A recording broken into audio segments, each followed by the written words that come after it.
তো hey guys, welcome to real sports Bengali. তো বন্ধুরা, শেষ হয়ে গেল আইপিএলের 22 নম্বর ম্যাচ, যেখানে মুখোমুখি হয়েছিল চেন্নাই সুপার কিংস এবং পাঞ্জাব কিংস, পাঞ্জাবের ঘরের মাঠে।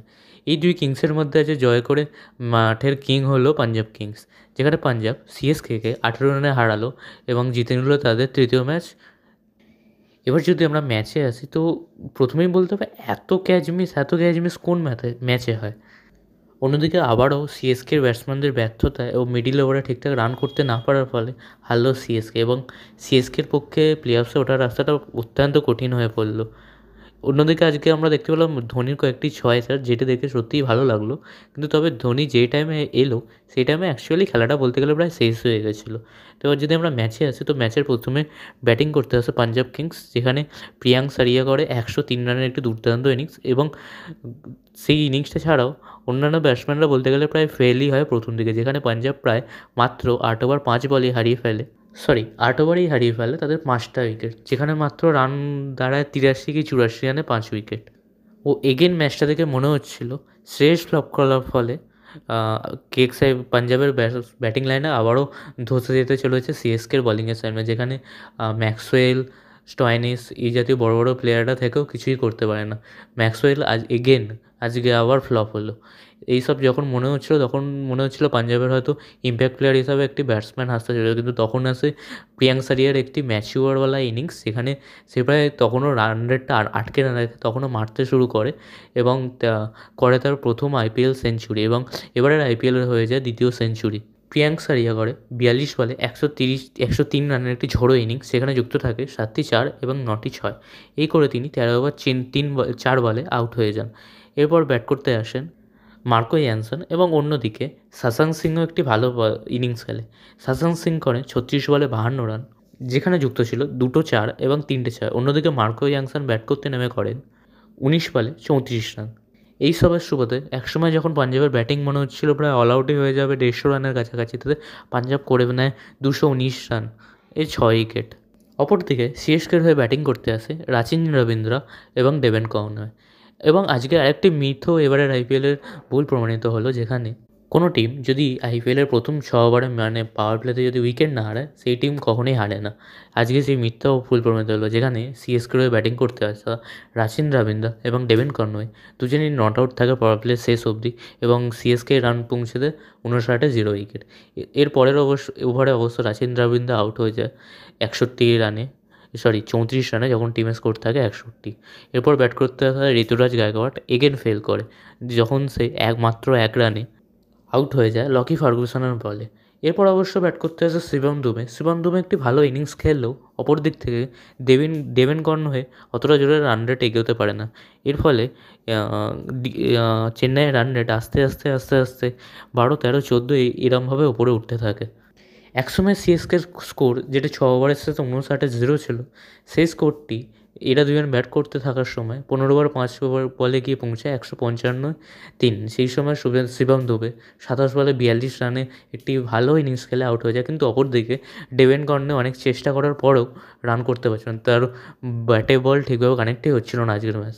সে হাফ সেঞ্চুরি করলেও অত্যন্ত স্লো গতিতে হাফ সেঞ্চুরি করা, ঠিক সিএসকের আগের ম্যাচটার মতো, যেখানে কী নাম বিজয় শঙ্কর অনেক চেষ্টা করার পরেও একটি হাফ সেঞ্চুরি করে, যদিও সেই হাফ সেঞ্চুরি টিমের হারের জন্যই সবথেকে বেশি দায়ী ছিল।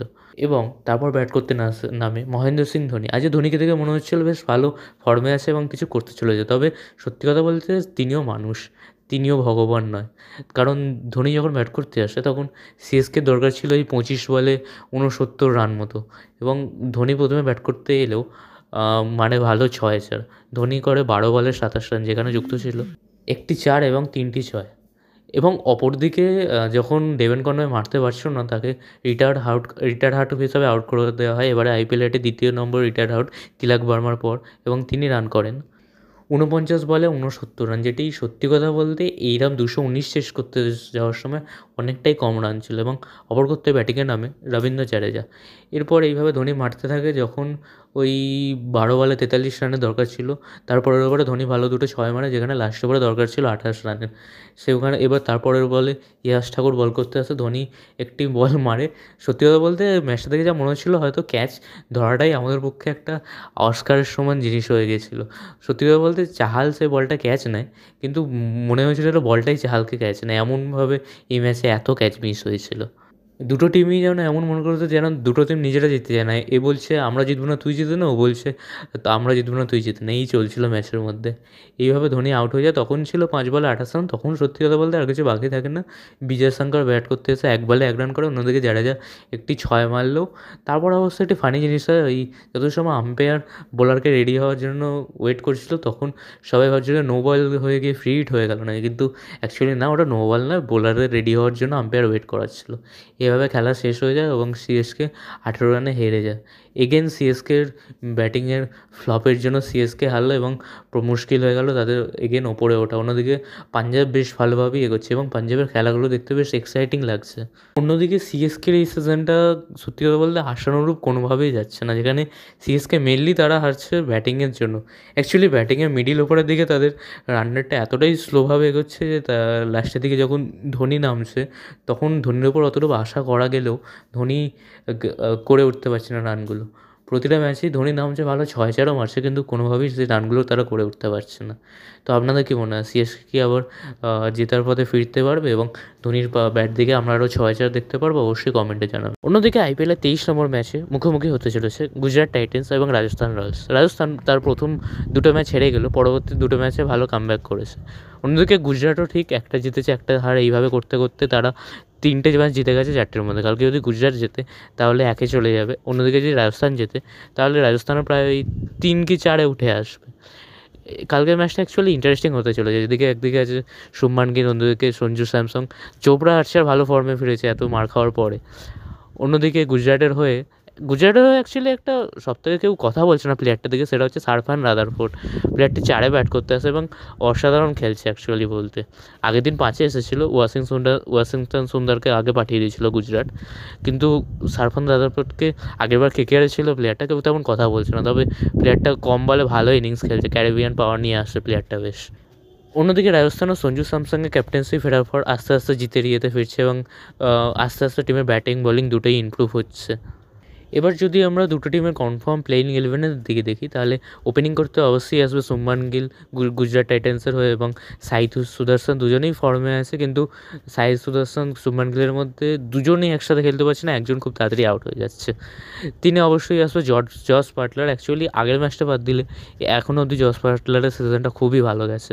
4-এ ওই যে বললাম, নয় ওয়াশিংটন সুন্দর, নয় সারফান রাদারফোর্ড, 5-এও সেম ওয়াশিংটন সুন্দর, নয় সারফান রাদারফোর্ড। এই দুটো প্লেয়ার অ্যাকচুয়ালি গ্ল্যাম্বলিং হিসাবে পাঠাচ্ছে, কিন্তু দুজনের মধ্যে একজন না একজন কাজ করছে, কোনো কোনো ম্যাচে দুজন কাজ করে দিচ্ছে। গুজরাটের এখন অবধি সাফল্যের সবথেকে মূল কাজ এইরা দুজনই করেছে ব্যাটিং। এরপর 6 ব্যাট করতে আসবে শাহরুখ খান। না, এটা এসআরকে কিং খান নয়, এটি গুজরাট টাইটান্সের শাহরুখ খান, যে আগে পাঞ্জাবের ছিল।